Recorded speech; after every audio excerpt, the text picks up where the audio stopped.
Galwan valley में 15 जून की रात हुई खूनी झड़प के बाद आज उस रात की पूरी कहानी एक एक मिनट की डिटेल हम आपको दिखाने वाले हैं। 15 जून की उस रात भारतीय सैनिक कितनी बार चीन से टकराए, कितने चीनी सैनिक पकड़े गए, कितने मारे गए, हर एक जानकारी हम आपको देने वाले हैं।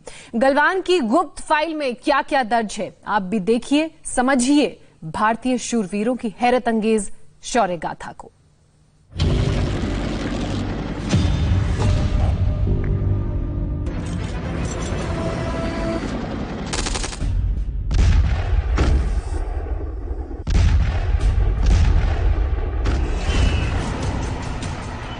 पंद्रह जून की आधी रात को गलवान घाटी में क्या हुआ, कैसे हुआ, कैसे भारतीय सेना के जवान चार चीनी सैनिकों पर भारी पड़े, आपकी आंखों के सामने सारी तस्वीर साफ हो जाएगी।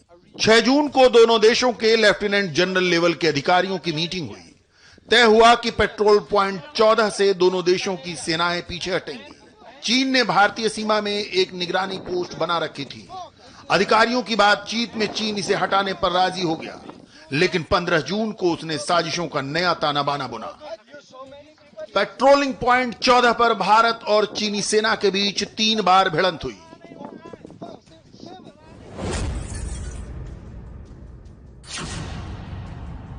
कमांडिंग ऑफिसर कर्नल संतोष बाबू अपनी एक टीम के साथ उस पोस्ट को देखने वहां पहुंचे जो भारतीय सीमा में चीन ने लगाई थी। संतोष बाबू 35 जवानों की टीम के साथ पैदल ही चीनी पोस्ट की ओर निकल पड़े। वहां पहुंचते ही भारतीय सेना को पता चल गया कि चाइनीज सैनिकों की बॉडी लैंग्वेज बदली हुई है। कर्नल संतोष बाबू ने बातचीत शुरू की और चाइनीज सैनिकों से विवादित पोस्ट को दोबारा खड़ा करने का कारण पूछा।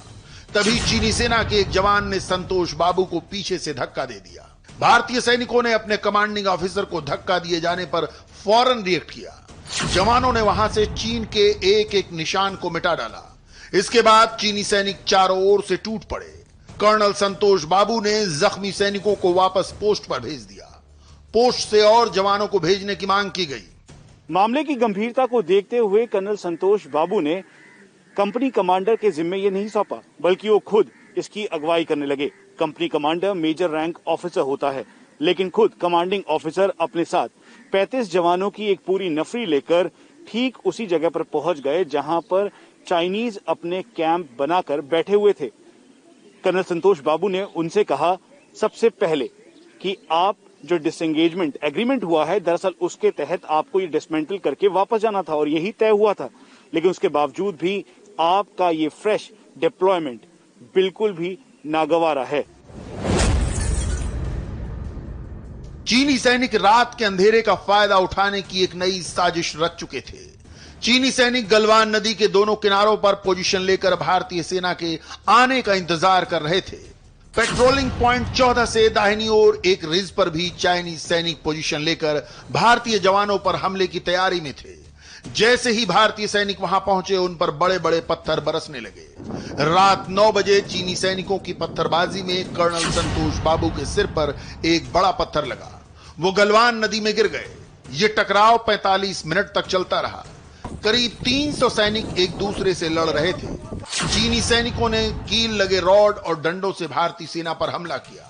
इस टकराव में दोनों तरफ के कई सैनिक गलवान नदी में गिर पड़े। समय लगभग रात के 9 बजे का था। उस समय चाइनीज पीएलए अपने यूएवी के जरिए भारतीय सीमा पर अलग अलग तरह से नाइट विजन डिवाइसेस के साथ मॉनिटरिंग करने लगे। ये बात समझ में आ गई थी कि ये आमतौर पर होने वाली झड़प की तरह बिल्कुल भी नहीं है और चाइनीज पीएलए पहले से मन बनाकर भारत के साथ एक फेस ऑफ के बाद अग्रेशन दिखाने के लिए वायलेंट तरीके से यहाँ पर कार्रवाई करना चाहती है।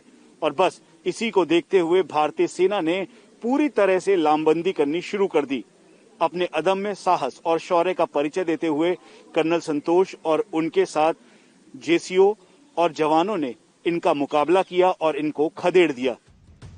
इस बीच ये जानकारी भी मिली है कि 15 जून की शाम 7 बजे जब संतोष बाबू पहली बार पेट्रोलिंग पॉइंट 14 पर पहुंचे तो चीन के सिर्फ 10-12 सैनिक थे। उन्होंने चीनी सैनिकों को पोस्ट हटाने को कहा और लौट आए। रात 9 बजे दूसरी बार जब बातचीत करने के लिए कर्नल संतोष बाबू पहुंचे, तब तक चीनी सैनिक बड़ी तादाद में जमा हो चुके थे। संतोष बाबू बातचीत कर ही रहे थे, तभी चीनी सैनिकों ने 16 बिहार रेजिमेंट के हवलदार पलानी और सीओ पर हमला कर दिया। इसके बाद बिहार रेजिमेंट के जवानों ने चीनी सैनिकों को उन्हीं की भाषा में जवाब देना शुरू कर दिया।